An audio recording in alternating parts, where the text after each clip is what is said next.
Hello, hello. Hello, Céline. Nice to meet you. How are you? I'm You fine. too. I don't know if you remember me, but I think we met in 2016 in December at Cinema Paris. Is it true? Is it true? you, you might know better than me. If you say that we met, I'm going to take your word for it. Yeah, no, because you were also there, and we talked just for a few moments, and we made a picture together in the foyer on the film, in front of the film poster. So then it must be true if there's a photo of it. Yeah, but I did a long interview, I think 15 years ago, but it's also true with your father. And this was really nice. And, yesterday I read it again. It's still online. If you want, I can. Good. Oh, that's fantastic. It was a really fantastic interview. It was about the sharks, you know, the shark. Yeah. So yeah, I'm really, since my childhood, also admirer of your grandfather, of course. I watched all. And Jean-Michel Jarre is a close friend to mine, because yeah, his father was my fatherly friend, Maurice Jarre. And then later I met also Jean-Michel, and when his father passed away, Jean-Michel asked me to send him all my articles and interviews about his father, and it for his biography about the Jarre family. And then we become really close friends. So I remember from my childhood, I never expect I would be also a friend of Jean-Michel, but then I listened also to the music when I could see the Calypso and the score of Jean-Michel. So this was really a wonderful childhood memory for me. Just I want to let you to know that I'm. Thank you. No, it's lovely to hear how different parts of our life affected us in different ways, and I think sometimes we underestimate sound because we always think of memories of things that we lived or things that we've seen, but sound is such a powerful reminder. So yeah, I think music is beautiful. I actually really appreciated sound in music. I watched Yann Bertrand's film Home when it premiered in New York City, and I mean, undeniable, the images are absolutely beautiful, but it was the music that carried me through the film. And so when I stepped out of the room, I went to the composer and I was like, you just opened up a whole new door for me of understanding what music can do. So thank you. And yeah, it was Armand Amar is the composer. Armand Amar, yeah. I'm also involved with soundtracks. I collect them, and I did many interviews with soundtrack composers. I love also the French composer, French-Belgian composer, Francoise Ruby. Do you know him? He did. I talked with your father about him. He passed away in an accident in the sea, because he was like his father, also discovering the sea, as this was his hobby. And he did many music for films of Jean-Paul Belmondo and Alain Delon, especially Les Aventuriers. It's a really famous score. Or also Les Samouraïs is also the music of François de Roubaix, but he died in 1973, super young, was 40. He could still be alive, and this was also fantastic. So, and because he did many soundtracks also about the sea, so also maybe your grandfather could work with him, but then he died so early. So that's not, it's a shame. But this time when I see Wonders of the Sea, it's not Jean-Michel Jarre, the composer. Who was the composer of this music? Oh, the name is escaping me. Chakran is David Chakran is the writer. Yeah, the composer is escaping me. I think it's in the beginning credits. If you go back to it. It was also nice. But how could you win Arnie, Arnold Schwarzenegger, for the film? It was really a surprise to me. So that was I think it was a bold and unusual choice. And you know, I think also those kinds of choices make a lot of sense when you realize that all sectors of society need to come together and listen to stories. But it was my father and the film producer and co-director that made that decision. My father also lives in California, so he was at the time that Arnold Schwarzenegger was, he was, I know he was before the governor, Arnie. But it was also nice, and the introduction, and then also, of course, he's a narrator, but he did not travel with you. He was not on the boat? No, he actually did, I think, on one, not when I was present, but I think he did go on I'd have to go back and ask actually, because this is quite a few years ago. Okay. But not when I was in the field, no. So when did you shot the film exactly? Was it before the Corona time? Okay, on yeah. You have not. Yeah, it was pre-Corona time. And for how long? What time was it exactly? If you can. It took, I feel like it took more than a year and a half. I'd have to go back and ask. I mean, again, these are the kinds of timelines that don't stay in my memory, because the way you shoot a film and then the way you edit a film isn't the same. Because the way the mind works of the viewer, you can't just jump them from one location to another the way we perhaps did the travel. So typically documentary films are not shot all in a row, because it depends on the seasons. You know, if you're doing whales, there's whale migration. So it depends on the season. If you're wanting to interview certain people, depends on their work as well, if they're scientists. So there's always a little bit of juggling to do. Now we have an 83-minute long film, but I think you have much more beautiful material, maybe for... Oh my gosh, yes. Yeah. I don't know. That would be a question for Jean-Jacques Montello, who did most of the filming, and then for the team, Chris. Yeah, I just know, I know for my film, I have it is an 1.5 hour long film, and I have 100 hours of footage for the film that I did in the Amazon. So just by comparison, this is a little bit trickier because they were using different camera technology to be able to get the macro and in 3D. So yeah, you don't want to use as much time to get what you need. I should also ask the director, of course, but why he wanted to show it in 3D, because of the beauty of the sea, because everything is so, how can I say, it looks so realistic and not plastic, so yeah, maybe 3D, the colors are beautiful of the animals, so this is the reason maybe he used 3D. So I mean, first of all, in 3D gives you obviously literally an extra dimension to what you're watching. So if you're, if you're sitting in your comfortable chair watching a film and you're wearing your glasses and something feels like it's coming towards you, you become much more a player in the story as opposed to just on a flat screen. So that was one of the reasons, is to really envelop, if that's a correct word in English, envelopper, the viewer in the story, and having 3D enables you to do that. You can do it in video games, beautiful documentary films, or amusement rides, right? It's the impact is to try to bring the viewer as a participant in the story. And then macro, be able to get really close, because there's all kinds of phenomenal little critters, and within bigger creatures, little details that even the naked eye can't see very well. And so being able to get up close and really have it, I think gives you a real appreciation for what you're looking at, because you get to see it in detail, which is thanks to technology. When I talked to your father, he told me, ocean is my drug. Is it also your drug? He said you what? Ocean is my drug. I don't think ocean is my drug the same way. No, nature is my drug in general. But I do more than a drug. I need it like air. A drug is something you choose to be addicted to or you fall into. I know that I am always healthier psychologically and physically if I get to go out in nature. And that can be my backyard, the ocean, the jungle, as long as I have access to some of it. Yeah. So you are a socio environmental advocate, but also in the film you named it, you were of course not born as it, but you became it. So when was the decision to go in this direction for you? Well, so I mean, I think, I wasn't groomed to do what I'm doing, in the sense that, some people just assume that because I was born into the family, of course I was going to work on environmental issues. But I actually studied psychology in an undergraduate degree and intercultural relations in my graduate degree, because I'm interested in human nature, human behavior, human nature, and why we do the things that we do. which has helped me in coming back to working on social and environmental causes.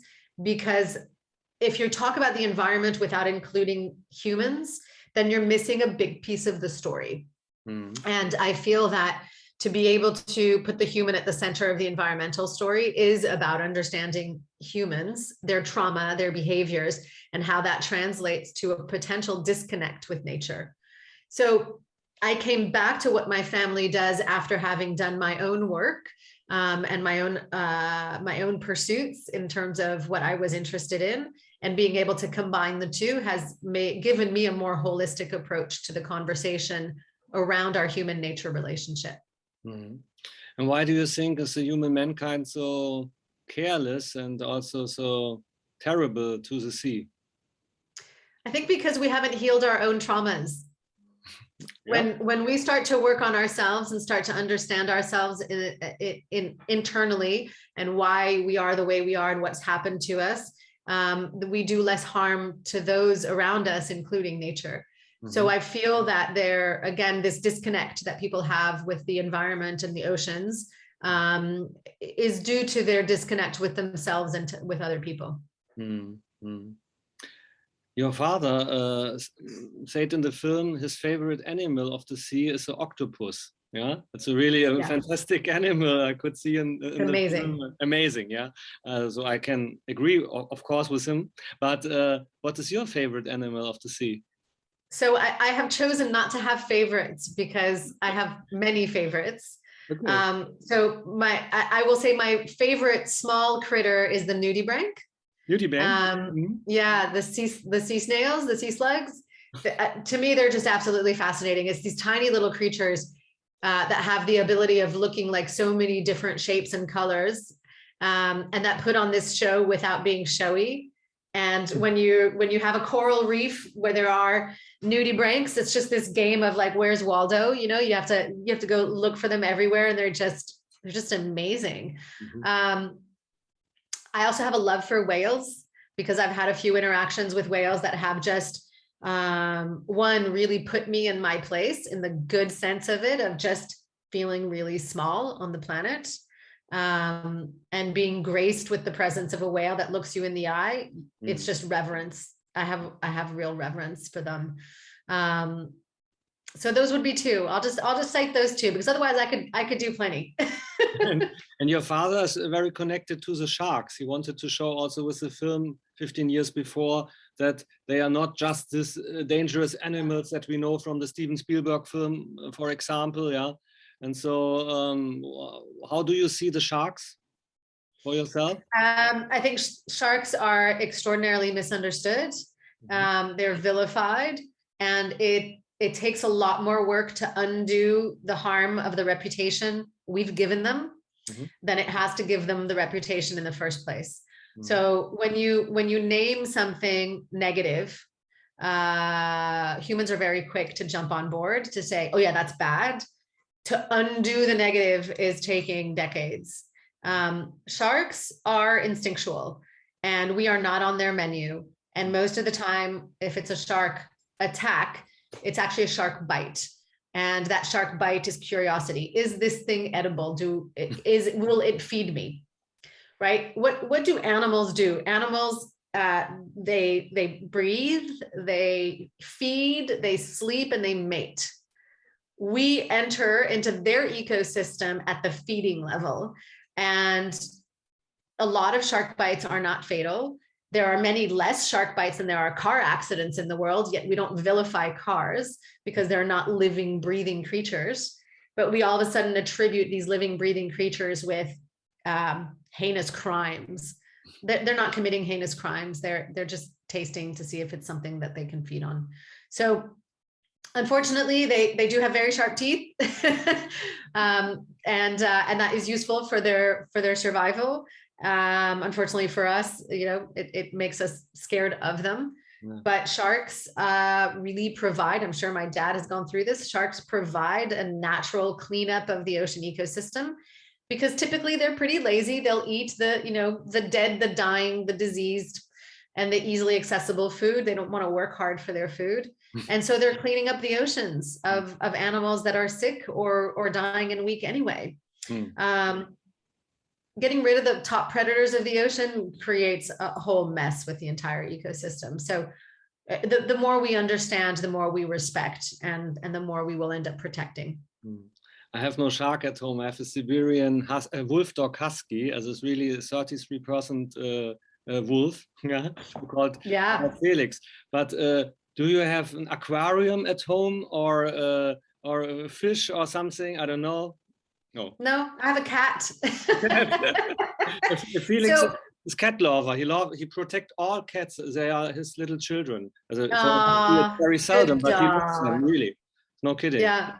I have a love for animals, but I move a lot, and so I mean, I'm in a rental home now, and I'll be gone in 2 years. We rescued this cat off the island of Cyprus. I was shooting another documentary there, and there's more than a million stray cats on the island. And this one presented itself, and I said, "Oh, this is my cat. This is how it happens. I adopt random cats." So Xenophus has been following us through many different locations. Where's your home base now? Where do you live exactly? I'm currently in France. Okay. But you sound really like an American, because you studied there. It's really, I thought I would hear your charming French. But nothing. No, I grew up in the United States, so I have dual nationality and dual education. Okay. When I speak French, I sound French. When I speak English, I sound American. Bravo. I'm a chameleon. I can go anywhere. So in the end, the last 10 minutes of the film, first you show the beauty of the sea, but then in the end, it's also from your father a warning. But what do you think can we exactly do as a human mankind to protect the sea?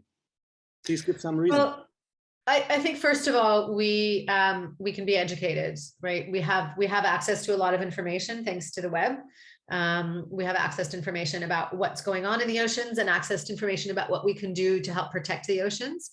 So I would say, first of all, if somebody's interested in what's happening in the oceans and what they can do about it, start doing a bit of research. Some simple advice that I can give: stop using single-use plastics. Stop using chemicals in your homes, in your laundry, your body, anywhere that the water exists. Don't put chemicals into it. Look for natural products. They're readily available to you. There's options. If you are eating seafood, eat sustainably. Start eliminating the unsustainable seafood practices. And an easy way to do that is to go and download an app. There are several of them. One is Seafood Watch app that is published by the Monterey Bay Aquarium. There is another one that is out of the UK. I don't use that one much, so I don't have it readily available in my head, but it may come back to me. And when in doubt, don't eat it. If you ask your waiter or the chef if something is sustainably caught, or how was it caught, or where was it caught, and they can't answer you, a good rule of thumb is just to say no, thank you. Eventually, restaurants have to learn that this sustainability is the only practice in our food system. So I try to spread that also to land, because nothing lives in isolation. Our water systems connect our land to our oceans. So whatever practices you have for yourself on land, have as well in the oceans. And then travel, if and when people get to travel, travel with companies that are sustainable in terms of, what operators they use on site, what kind of activities they have, do they give back to local communities? If you are going to travel by the oceans, don't assume that all of a sudden there's more seafood just because you showed up on holiday. You're still eating from the oceans. So be mindful and thoughtful that way. And then lastly, I would say support organizations that do ocean work. You can do it with your time or your expertise. There's a lot of organizations that could probably use a hand in different kinds of capacities. So you may be able to find that opportunity. If you're able to send money, do it. There are ocean warriors all around the planet that could use support. And I would just suggest find what your passion is, find what your geographical location is, and help. And while shooting the film, I know you have a lot of experience, but was there also any dangerous moment? don't remember dangerous moments. So maybe it was not. maybe that's my ability to heal my trauma quickly. Good. You know, in general, and not just with this film, but in general, the dangerous moments are human error. Human error, and then just interacting with the ocean to begin with. On this film, no, I didn't have any dangerous moments, but it has happened that I've gone in the water and the current was really strong, and so you get swept away. And I think that's a great moment to realize that being humble is a good thing, that setting your ego to the side is actually about survival as well. And the ocean has taught me those lessons, is you know, be humble, be small, and enter with respect. And were there any funny moments maybe at the shooting? I don't know, maybe an interaction with the sea people or something, I don't know. You know, I have to say, one of the moments I love, and this goes back to why I love nudie pranks, is I just love sitting and watching the little Christmas worms pop out of the coral. Yeah. And then they, you know, you just, or you know, do a little wave and they go bloop, and then you just sit there and wait till they come back up and they start popping back up one at a time. You know, on land, I move quickly. I have a tendency of wanting to do a lot of things. I have, you know, my energy is just like up. Yeah, you have a lot of energy. I get in the water. Yeah, you have a lot of energy, I can see and feel. I do. Really, I do. Interview, really. And I get in the water and I feel like I get in the water and I just kind of go, it's like an exhale and almost a meditative state. And that's something that I appreciate when the conditions are good underwater, because sometimes I was diving in Antarctica. I'm not very meditative in 0-degree water. But, you know, imagine you're in, you know, Caribbean waters off the coast of Mexico, the way we were, and you get to just be completely enveloped in this ocean realm. It is incredibly calming. And actually, now that I'm talking about it, I kind of miss it. I haven't been diving in a while. I miss that feeling of just, yeah, of being enveloped in water. So that will be a goal of mine soon. Nice. Another question, whatever happened to the Calypso? Your father told me 15 years ago she was thinking and he wanted to do maybe like a museum of the Calypso, but what happened to her now? I'm not involved. Yeah, so she, the Calypso basically fell into disrepair, and it's a wooden ship. So, you know, wooden ship that isn't taken care of and in the water will eventually rot. So unfortunately, she was in a shipyard and pillaged. So people stole all different kinds of parts of her. She fell apart. She was taken apart. There were a lot of people that wanted to do beautiful things, including the elders of Calypso, who wanted to rescue her and rehabilitate her as a center for visiting, for education for children. In Monaco, they had offered to take her and rehabilitate her and display her next to the Oceanographic Museum, or in the port, again, as a symbolic vessel that wouldn't navigate. But right now, all I know is that if she's now in a shipyard in Turkey. There's not that I heard, there's nothing really left of her. There's just the ribs. So this is where my psychology degree kicks in. And I think that we human beings are nostalgic. We love myths and legends and stories. It's why we sit around a fire and tell stories. And that's a beautiful thing. Calypso, as she was, exists no longer. And I think we need to realize that having let her go earlier, when she was still when she still had her dignity, would have been a beautiful end to her story. The end that she has right now is one of human trauma. And yeah, but I don't know. I haven't had news. I haven't seen her. I don't know where she is besides the country. And she is or was very small, but you could live all there when you, yeah. How long? Yeah, she was very small, but you just have tight bunks. You just don't get a lot of living space. So you have to come closer to each other, maybe. Also. You have to come closer, even if your common physical distance comfort is, a meter. You don't get to sleep that far away from people. And what are your memories on your grandfather Jean-Jacques Cousteau. We all know him from television and as admirers, fans, as an adventurer, but of course he was also your grandfather. So how he was to you as a grandfather? You know, I think he was an unusual grandfather because of the nature of what he did, and the kind of travels. But to me, he just, you know, it was holidays and Christmas time that I would get to see him. So I was on holiday, which is, you know, for a child, always nice. It's my own exploration. He was always very thoughtful. I remember him mostly thinking, pacing. So probably always in his sort of storytelling work mode. So, you know, on the public figure, private figure side, he that translated as well, because his work was his life and his passion. And I remember him laughing. I just remember him laughing. So, I mean, those are kind of the more at-home memories. Yeah. I mean, the other ones I've told numerous journalists about, and you know, just the moment we went diving, the moment I walked with him in the Oceanographic Museum in Monaco and realized he was a public figure and that I shared him with the world. I think what really moves me is that we shared him. And, you know, people all over the world, and we started the conversation this way, people all over the world tell me I grew up with your grandfather. Yeah. And I actually really like that, because what it does is it reminds me, and it should remind all of us, that we are all interconnected. And in this case, it's through one human being that shared stories because they ended up on television screens around the world. But we're all interconnected through our mutual human story on the planet.